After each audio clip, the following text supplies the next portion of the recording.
right. Well, hello, everyone, and welcome to the program. As always, I am absolutely thrilled that you are here. If you've never checked us out before, we are primarily an interview and a commentary-based podcast. My name is Billy Dees, and interviewed today on the studio line is Kat Anderson. Kat, welcome to the program. So glad to have you.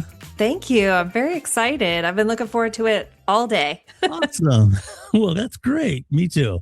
Let me tell you a little bit about Kat. Kat Anderson is a retired Air Force veteran, former political commentator. We're going to try to make her a current one.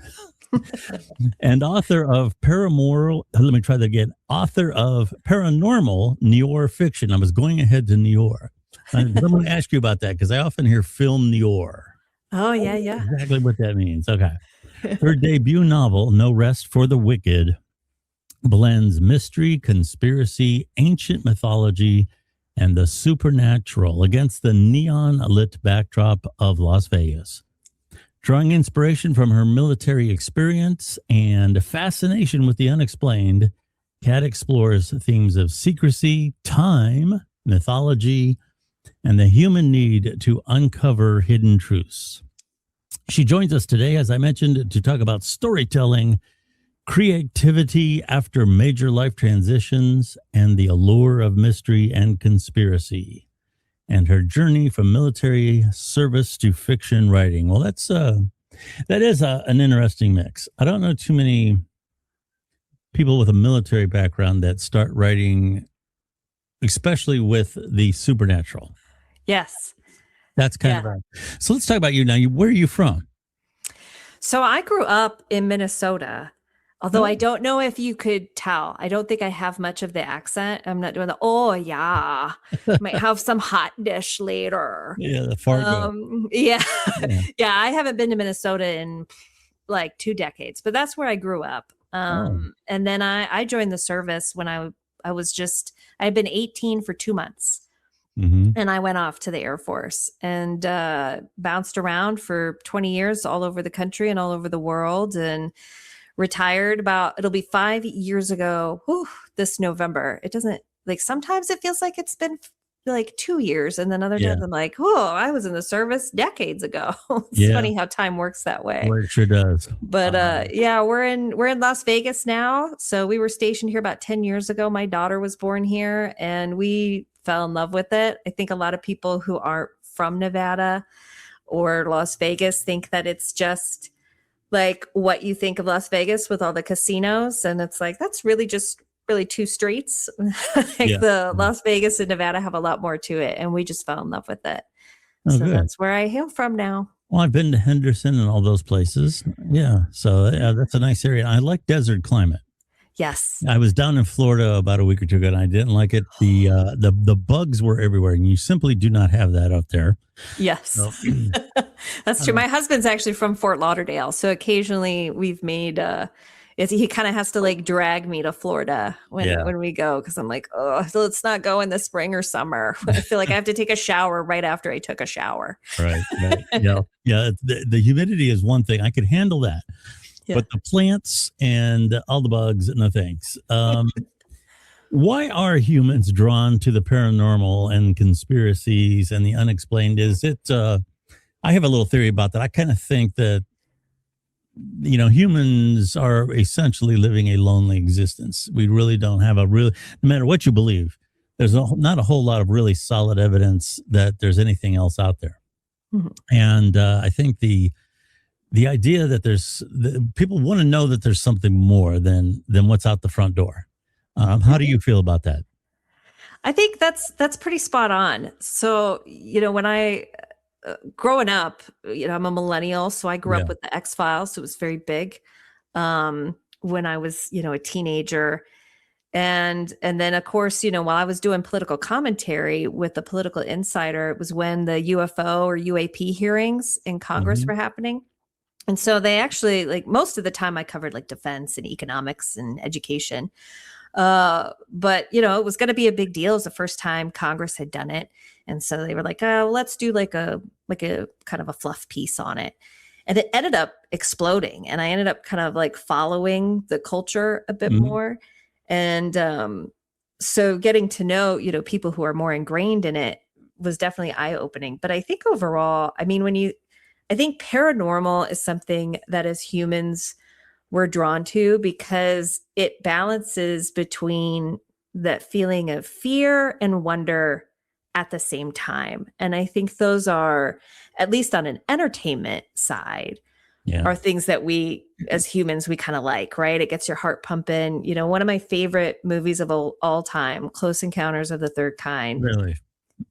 kind of has that for me anyway. Like there's a little bit of fear, but there's that wonder, like, well, what is this? Like we don't know what it is. And then with conspiracies, I think, I think it's natural for humans, particularly, well, maybe I'm biased because I am an American, but I think Americans, we have a deep history of distrusting our institutions.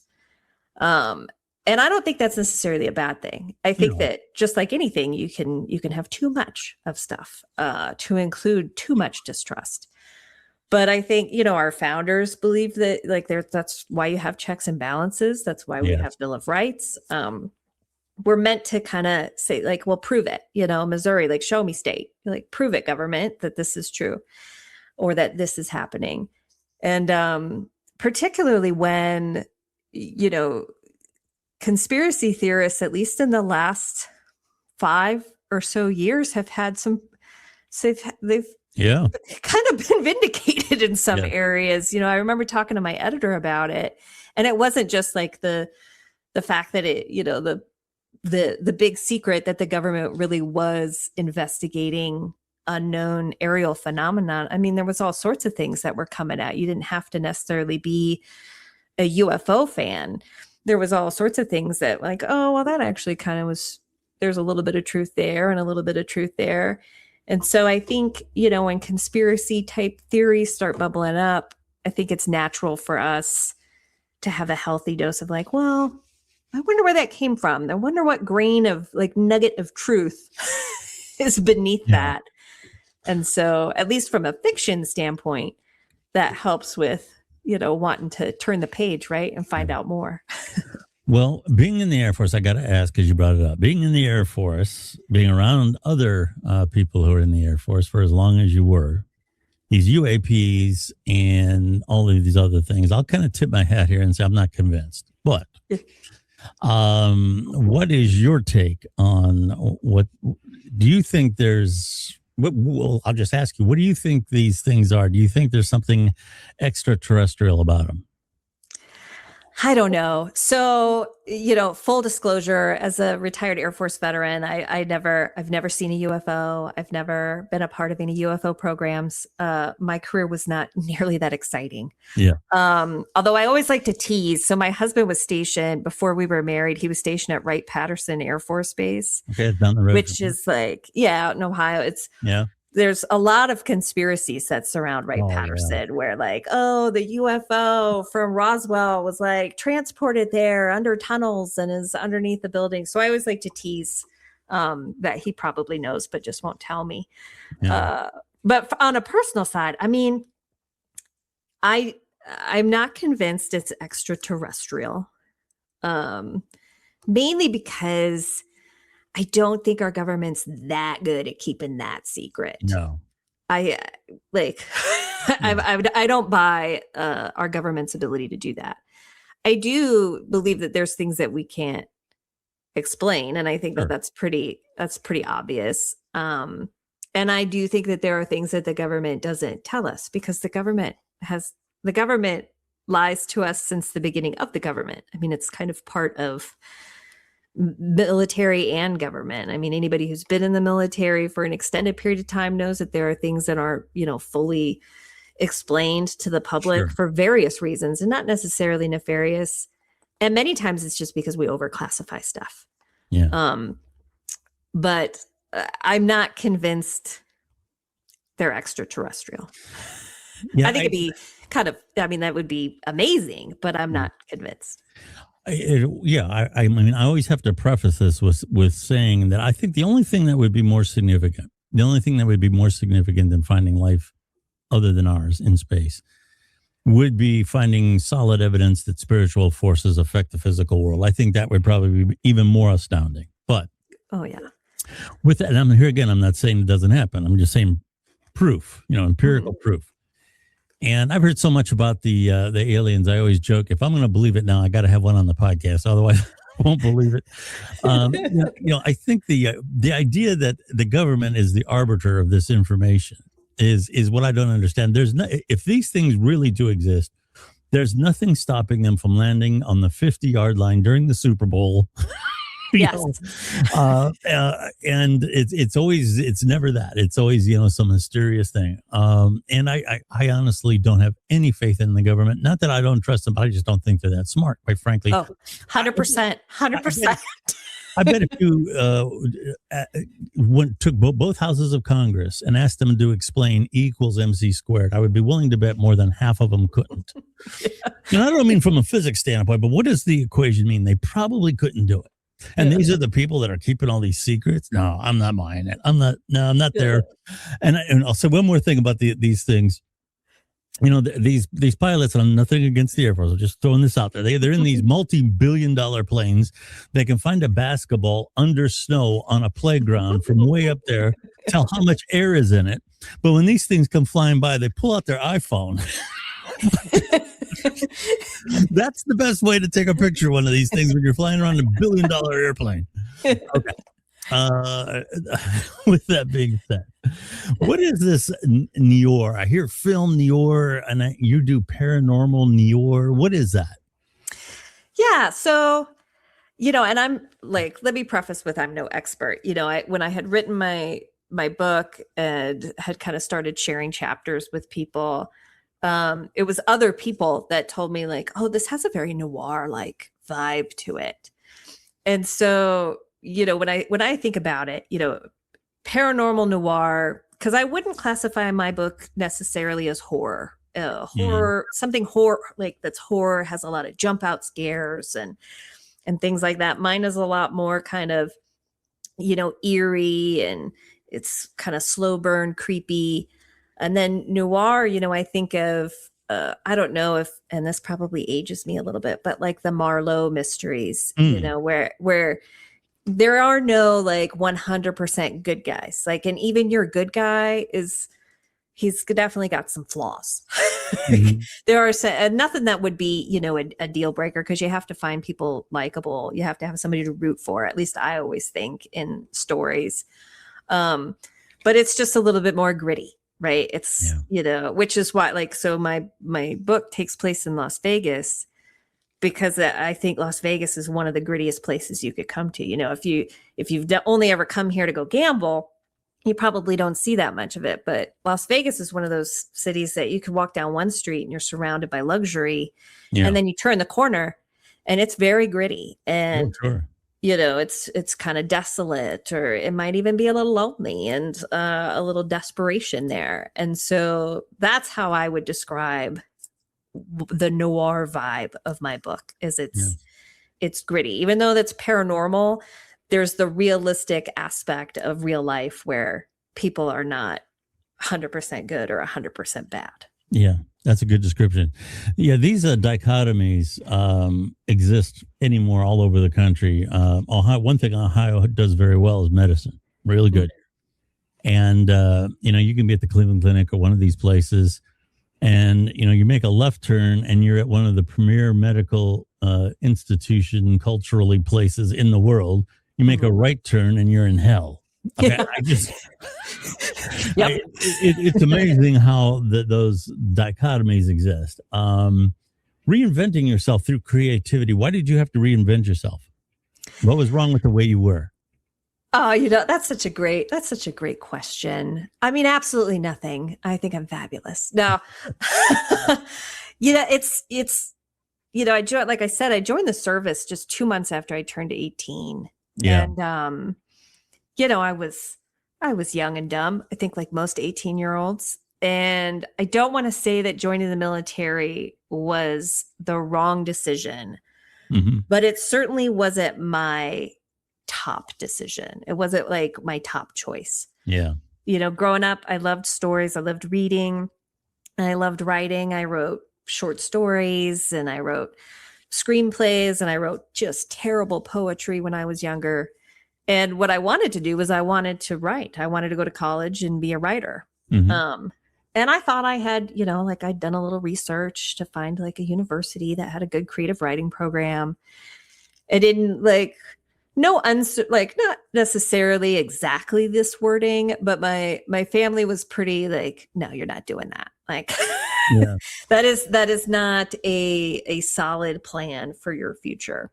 You're going to join the service and take advantage of the education benefits and everything that the military can offer you. And I certainly did. And I was silly enough to get my civilian education in politics. I'm one of the many out there with a bachelor's degree in political science that does you no good whatsoever. And then went on to get a master's in political management. Also does me no good, but it was free. So that's great. Yeah.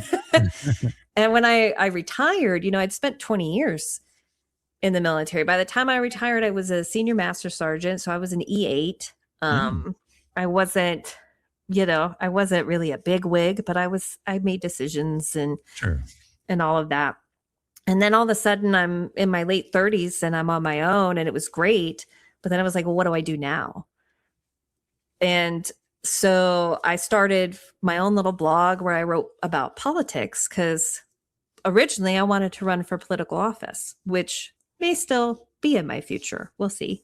Yeah. And so it caught the attention of the Political Insider, and I got to do political commentary. And my editor at the time wanted me to write a book about my time in Afghanistan, because I deployed quite a bit while I was in the service and got myself a Bronze Star and all that. Oh, wow. And so I worked on the book a little bit, and I was like, I don't want to. Who wants to read about Afghanistan from yet another veteran of Afghanistan? Yeah. Like, I don't want to read it, and I lived it. So I just kind of started tinkering with short stories that I had thought of on various assignments and things like that, and putting it on my website. And people really liked them. They were like, oh, wow, this one was really scary, or this one was kind of funny. And I thought, well, maybe I'll write a book, but I'll write a fiction book.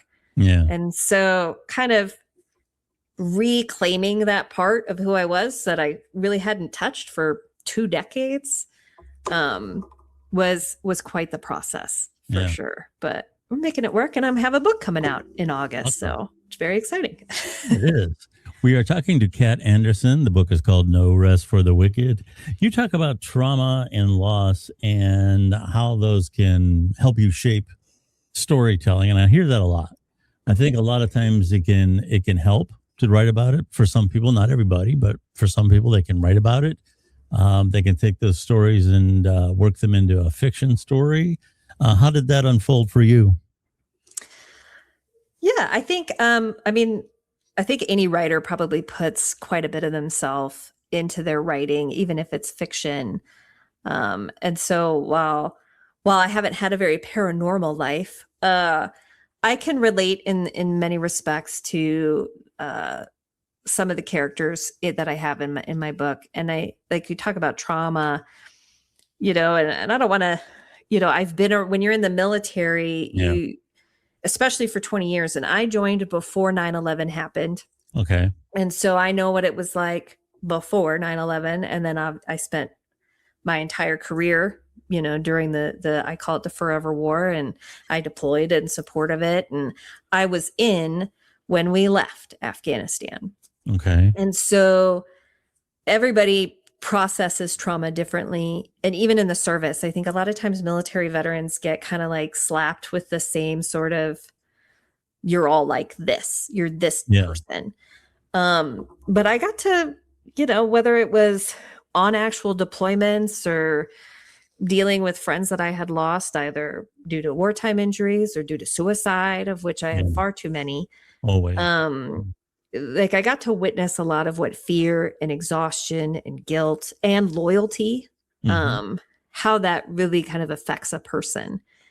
And I think those are characteristics that all humans have, they deal with them, but you see it at a much more visceral level in the service. And so for better or for worse, I think it helped me to be able to shape the characters. I think any good book or TV show or movie, they're realistic people with maybe just turned up a notch.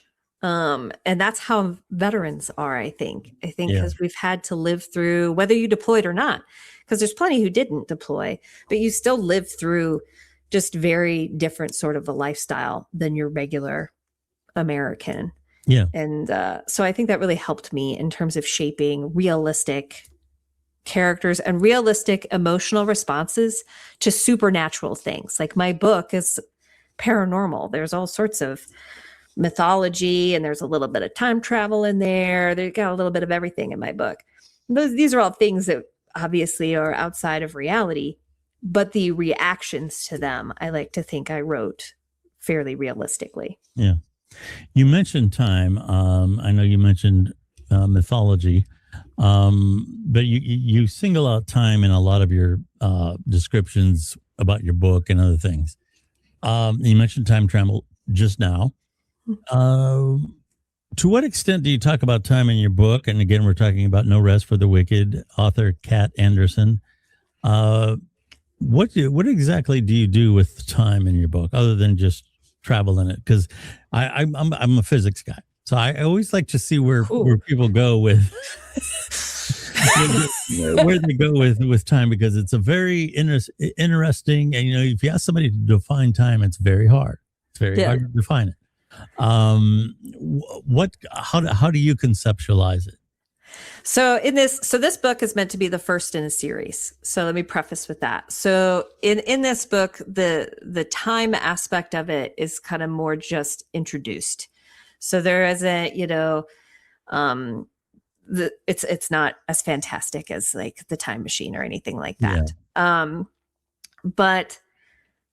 And really what made me interested in having time, because time is almost its own character in my series. Okay.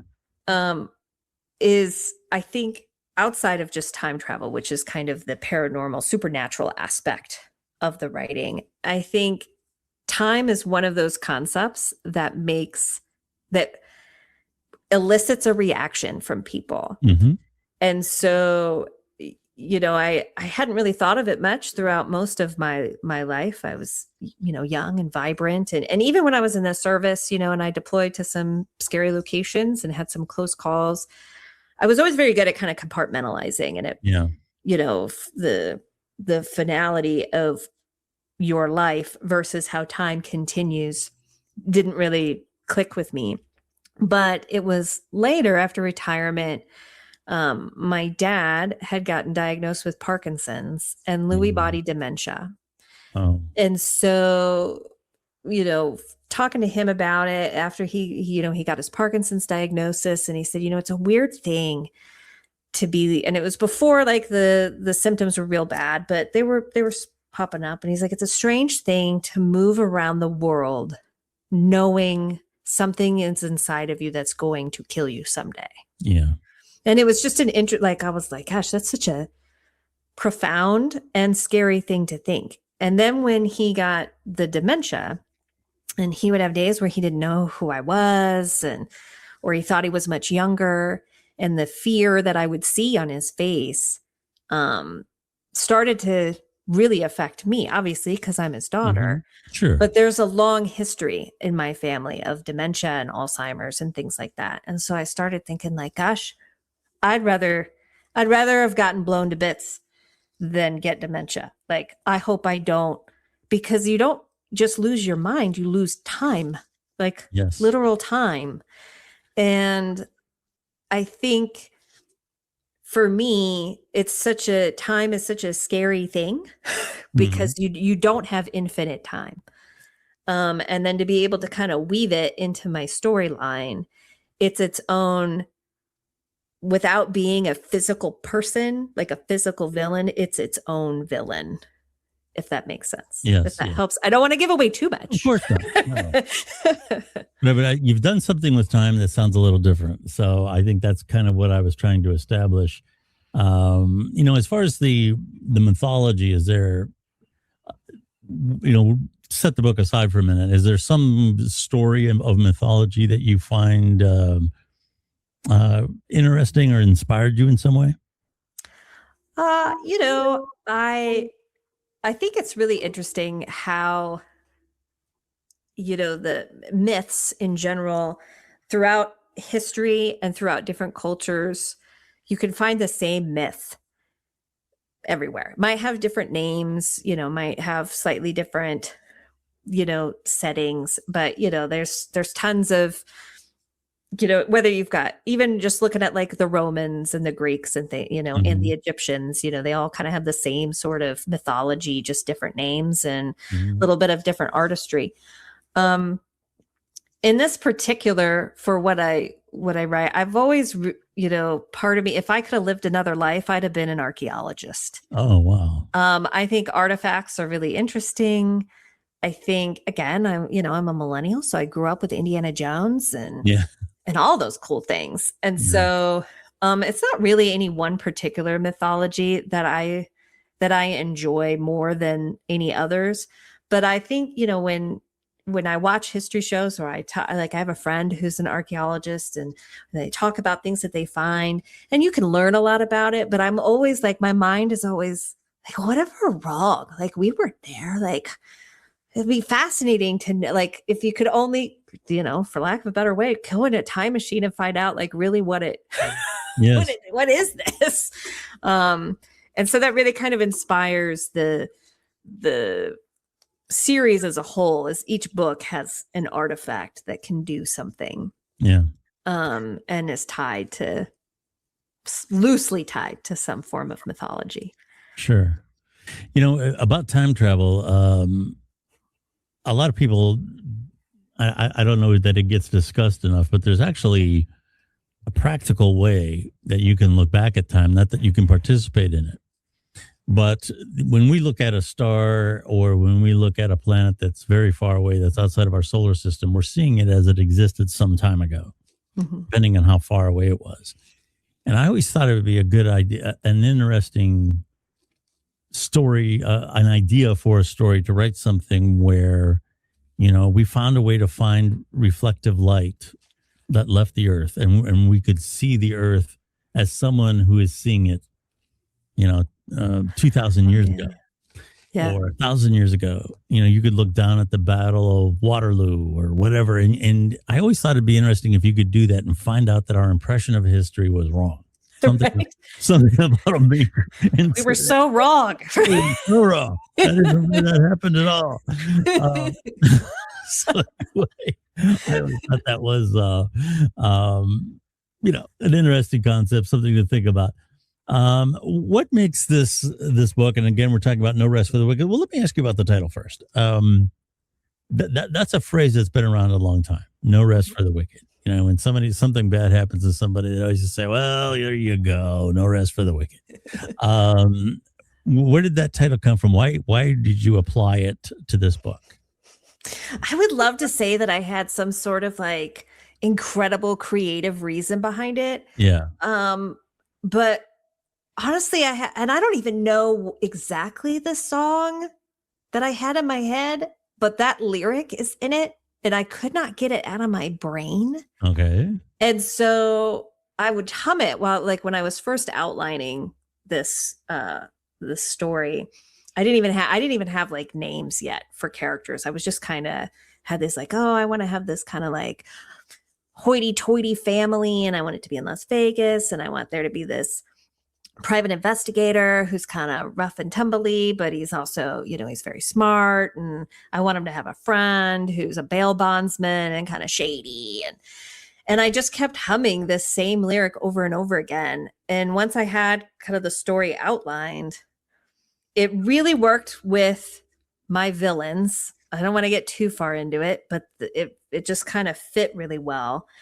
And then I thought, I mean, my Las Vegas, just like time is kind of its own character. Yeah. Las Vegas is very much its own character in the story. And, you know, it's, you know, New York City is the city that never sleeps, but I mean, so is Las Vegas. You know, Las Vegas is always open. It's always on. The lights are on.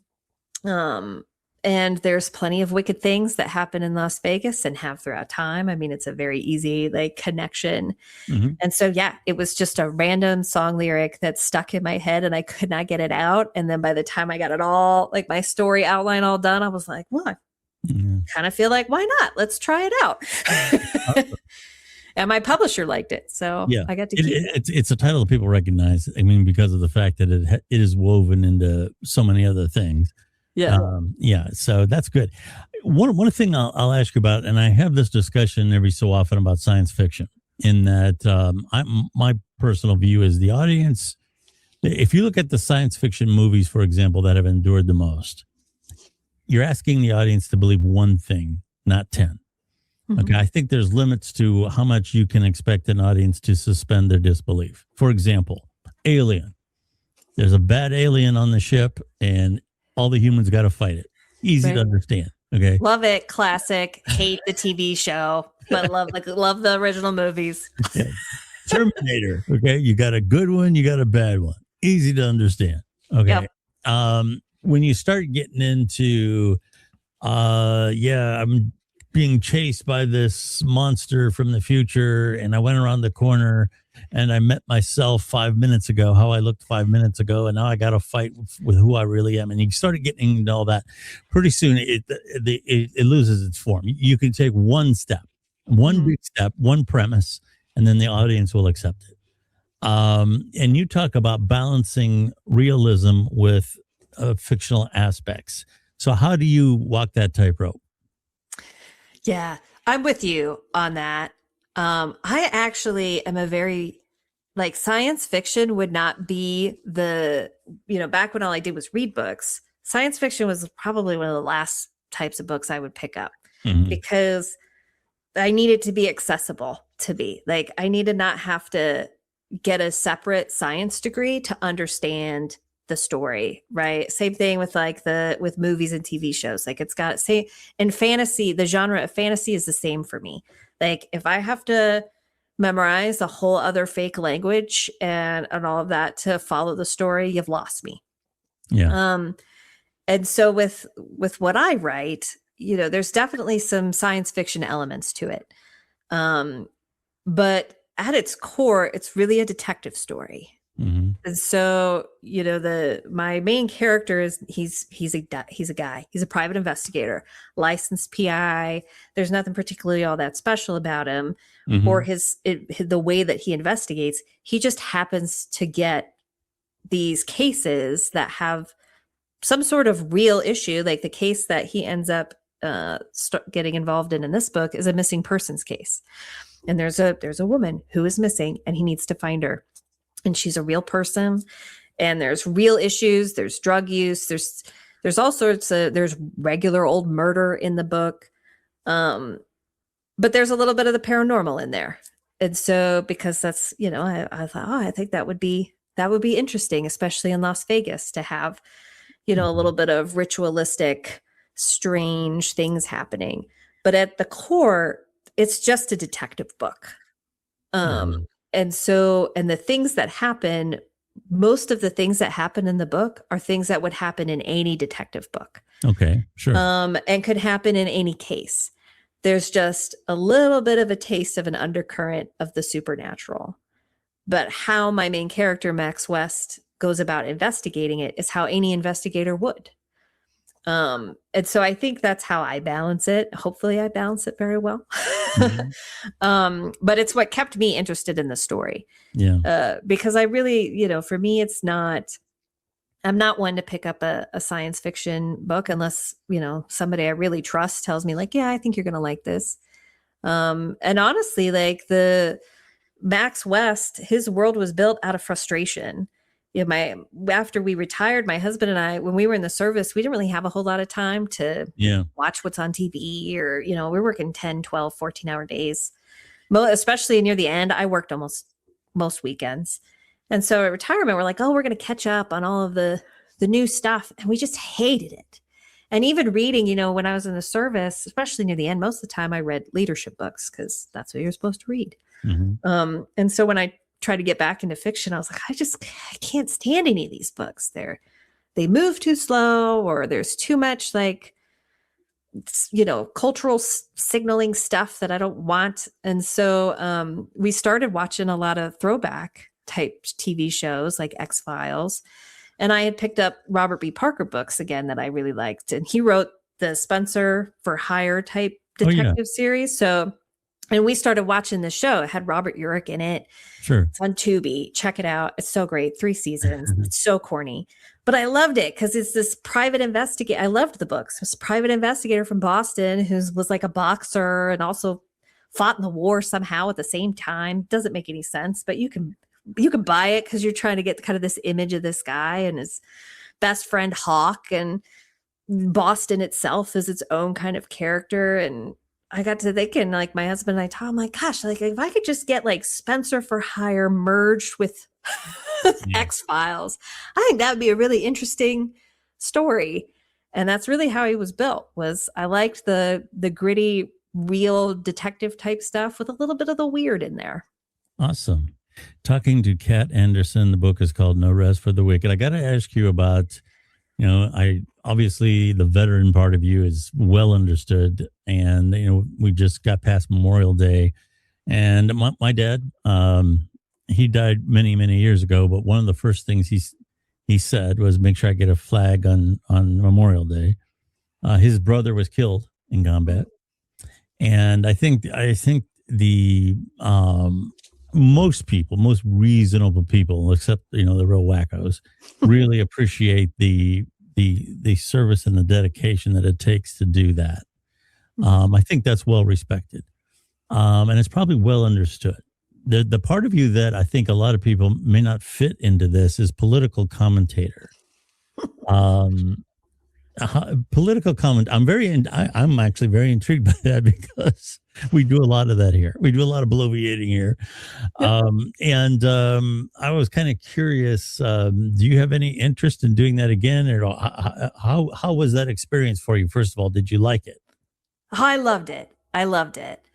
And like I said, it wasn't really, I didn't go out to try to do it. I just, I retired and I was fully retired, so I could voice my political opinion and publicly. And so I was like, well, I need to kind of practice that, especially if I want to run for office someday. I need to get comfortable with articulating my views, and I need to get comfortable with people telling me they don't like them. And then when, I got asked to do it, I just did a couple guest columns for the Political Insider, and it was thrilling. I loved it. And then they, had me on full time for a couple years, and I really did enjoy it. I would be interested in doing it again. I actually almost enjoyed, I loved when people would respond, whether it would be on social media or on the website, or even people who would write to our editor to say I really liked this or whatever. But it was almost the people that didn't like me that I loved the most. Because at least they read it. It struck a nerve. So you read it, at least you exposed yourself to something that maybe you wouldn't normally, and it made you think a little bit. Yeah. But it would have to be under the right circumstances. I was really lucky with the editor that I had at the time.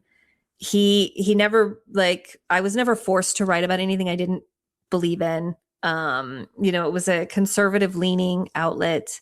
I would argue I am conservative leaning, but not on everything. Sure. And I think that's kind of the vibe now anyway. I think a lot of people on the right kind of have a little, everybody's kind of a couple different shades of red, and the same thing on the left, you have different shades of blue. And so I would say I was probably a lighter shade of red than a lot of their readers. But I think that's why they also liked me, because there'd be something different. And so, people generally with the stuff they hate, for whatever reason, they love to consume it.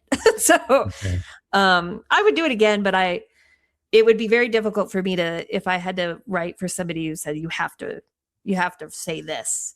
Well, if I don't believe it, I don't want to do that.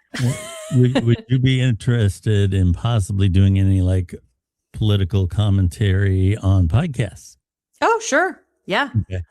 Yeah, I would 100% be interested in that. I loved it. I mean, this is my first podcast in a few years, and I was so happy that when you reached out, I was like, oh, Oh, yay. good. I used to do them quite a bit when I was with the Political Insider, and I loved it. I think it's a really great outlet for people to get different ideas, and to hear different things from different people. So, and sometimes people that aren't, like on mainstream television, you're just going to hear from the same people all the time. And so this allows people to hear from people who aren't just on Fox News or CNN or MSNBC, right? Yeah. Well, the fact is that podcasts played a very important role in the last election cycle. And you're dealing with cable TV right now, which is the lowest it's ever been. And it doesn't matter whether you like Fox versus CNN or any of those; they're all in the basement. Yeah, I mean, you're talking about all of them combined don't do what the biggest podcasters do now. Yeah. And you're talking about it, and here again, nothing wrong with age, but you're talking the demographics for cable news is north of 70. And that's the older side of the baby boomers. And quite frankly, that's why the baby boomers are very hard to reach these days, because they get all their information from television. They get all of it. They don't, there's no Substack, there's no nothing. Okay. And they're only listening to Wolf Blitzer or whoever. Yeah. And so not that there's anything wrong with that, but it's very one-dimensional. Very one-dimensional. So I was gonna say, I grew up on Wolf Blitzer during the Gulf War. Like, I remember watching him on CNN. Was like, that was the only game in town. And so I had my little map out, like finding all the places in Iraq when I was young. And I think one of the things that if you study media, one of the interesting things you can look at is how the wheels came off, particularly after the 2016 election, when somebody decided it was a good idea to get partisan. I think that's really, and they got, and we were talking about conspiracies. They reported on some stuff that really didn't happen, but it was the truth because it was on the news, and all the people that are on the internet are nuts. But it turned out to be the other way around. Yeah. So yes, a lot of interesting things to talk to you about. Talking to Kat Anderson, No Rest for the Wicked, the name of the book. I have the website as katandersonwrites.com. Do you have a social media, something, a Substack? I know you have a Substack. Do you want to direct people to that? Well, for the book, definitely katandersonwrites.com, and my pre-order links for my book just went live today. So you can get to like the Amazon, Barnes and Noble, and Walmart from my website, or anywhere you like to get books. Feel free to go out there and pre-order my book. And then on social media, my handle is pretty much Kat Anderson Writes on all of them. So you can find me anywhere on there. I do have my little Substack. It is mostly political commentary, which is fairly easy to find under my name. And that one, I kind of had started it just because I was like, well, this stuff still matters to me. Like when I was a kid, I loved writing, but I also loved American government. I had a rare, great teacher when I was in high school that I had for like advanced American government. And he just made me fall in love with it. And then like when I was young, we had gone out to DC on a trip, and I was just in awe of it. I was like, I gotta work here. And I love American history. And I thought, well, I'm going to do this fiction writing, and probably nobody's going to vote for me, or, cause I'm not super right. And I'm certainly not super left.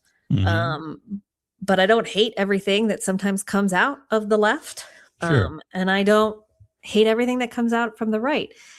But I thought, well, I'm still going to write about some of the things that matter to me, that I think, as I would talk to my friends who are all different shades of politics, we all kind of agree on most things, actually, like especially things that affect every day. Especially home stuff, like when it comes to parenting and kids and safety and privacy. Most of us, I think most Americans kind of feel the same about a lot of that stuff. Sure. And I think if more people talked about it, then maybe there'd be more of that out in the ether, as opposed to some of the crazy stuff. Yes. Kat, it's been an absolute pleasure having you on. Kat Anderson is who we're talking with. No Rest for the Wicked. Thank you so much for being on the podcast. Oh, thank you for having me. And I'd love to come on again to talk about anything you want. We could talk about education. We could talk about politics. We could talk about writing. I'd love to come on whenever. I'm going to take you up on that. We're going to talk in just a minute. Thank you very much for listening to our podcast today. My name is Billy Dees. Kind of like my social media home is still X, which was at one time Twitter. The trending aspect of X, the breaking news aspect of X, it's so vibrant in real time. It's just really great for podcasting. So that's still kind of like where I lean, although it has changed. And one of the things I've done to balance that change is I have gone to Substack as well. Now I'm brand new there, brand new. But you know, I'm getting my feet wet in Substack. It has some of the elements of old blogging and has some of the elements of the old Twitter. So I kind of like that. As far as the podcast is concerned, you can find the podcast anywhere. We've been on all the major podcast platforms for over 10 years. And we're real easy to find the Billy Dees podcast wherever you find podcasts. Thank you so much for listening. And we will talk to you again very, very soon.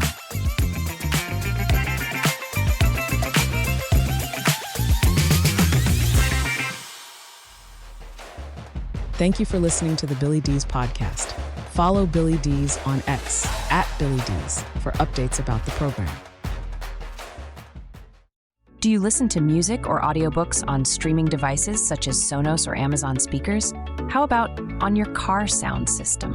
If you use Spotify, Audible, or Amazon Music on any of these systems, you can also listen to the Billy Dees podcast the same way. Billy and his team go the extra mile to make sure our podcasts sound as good or better than anything on the radio. Listening to the Billy Dees podcast has never been easier. You literally just have to ask.